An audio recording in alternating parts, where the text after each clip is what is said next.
Hey, what's up, you guys? Riley G here, and welcome back to Niche Week Day 3. So for today's niche is going to be LGBTQ plus books. So for the first book that I recommend is called Crash Test by Amy James. Now this is a romance book, a sports romance book, because it's about F1 drivers. Now you don't need to know anything about F1 racing or anything like that.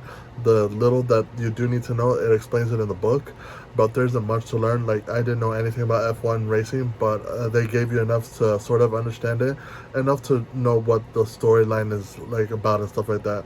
But I definitely recommend it. It's such a good romance book. There's a tiny bit of spicy scenes in it, but it's not too bad. I think it's like one chili pepper. Like, honestly, it's nothing not that bad.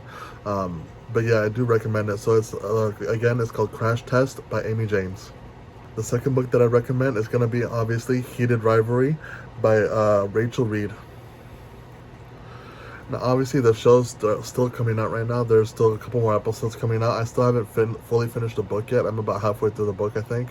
But I think the show and the book is going to start separating like towards the end. So I'm just going to keep watching the show. I've only watched the first episode, and then I started reading the book.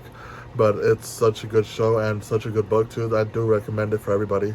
So if you guys don't know, Heated Rivalry is about a gay romance story with hockey in it.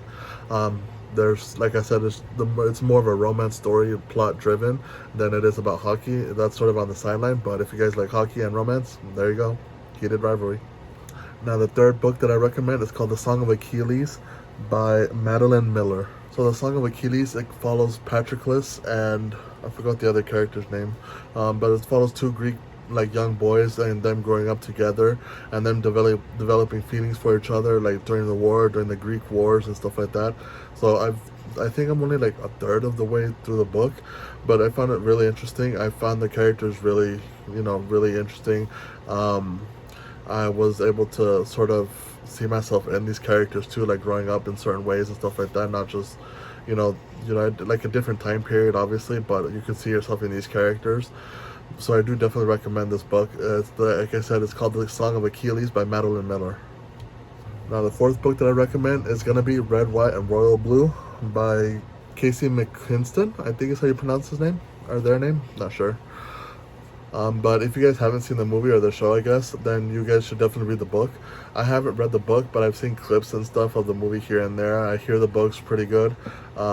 But it's more about the representation. The clips that I've seen from the movie or from the show, I do definitely recommend it. It seems like it's pretty funny. There's going to be some emotional moments. There's like a little bit of spiciness to it. Like, probably not that much because it's not on anything like HBO Max or anything like that. But I do definitely recommend this book just because of the LGBTQ plus representation. We don't have that much stuff in it, but there you go. And the fifth book that I recommend is going to be Heartstopper by Alice Oseman.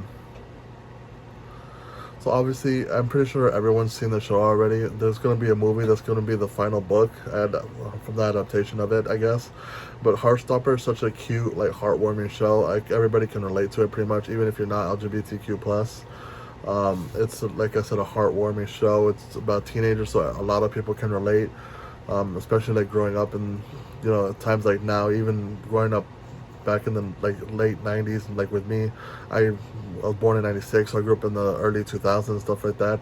Not seeing anything of representation of this, but seeing Heartstopper brought me back to those days in like high school and growing up gay and stuff like that. Like, I could relate to a lot of what these characters felt like at the time, but also seeing sort of these representations like in media is so really cool to see. So I definitely recommend Heartstopper. Yeah, those are my 5 recommendations for LGBTQ plus books. So if you guys do want more, let me know down in the comments down below. Make sure to like, make sure to subscribe, and if you want to join the Discord and everything, all my social medias are down in the description. And make sure to subscribe, and I'll see you guys in the next video. Peace.